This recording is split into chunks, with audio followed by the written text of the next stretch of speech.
দেখবেন কিস্তি দেওয়ানের দিন আপনি যদি ভাগ্যও চাইকাম এই অফিসারে বাইক বইয়া থাকবো, এবিডি মনে করছে অফিসার গেছে গা মাগরিবের পরে দিয়ে আইছে, হেতে সুহি দিয়া কয় আমি রইছি। ঠিক নিও ঘটনা তো ঘটতে গেছে ভাই।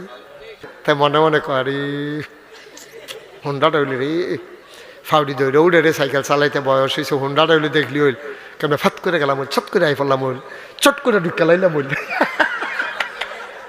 আপনার ইয়ার মতো কহেন দিয়ে বলে চট করে ঢুকে লাগ কয় কিতা কিতা না এটি কি এত সোজা? অন্তত রক্তের দাগও হুগাইছে না, আপনি শট করে ঢুকে লাইবেন, পট করে খাইয়া করে লাইবেন, আর মানুষে বইয়া বইয়া আঙ্গুল ছুইব। ঠিক নি রে? শট করে ঢুকে এই কথার কোনো এটা কোনো ইয়ে নেই, বাদ দাও ওইসব কথা বাদ দাও। হ্যাঁ আমিন কর। এক বেড়ায় ফাও নাই, ফাও নাই, একটা ফাও নাই, এবারে লাডি দিয়া বর দিয়া এবারে রাস্তাতে আডে।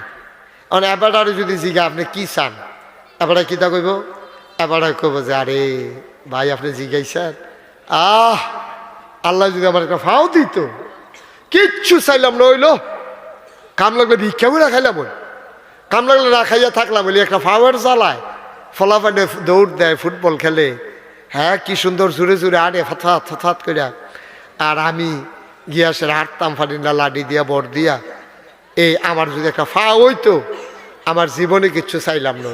অহন এবার আরে মনে করেন আল্লাহ দিছে ফাও দিছে পরে, এবার এটা দেহ ফথাত করে আড়ে, কি সুন্দর দৌড়ে, ফাও দিছে।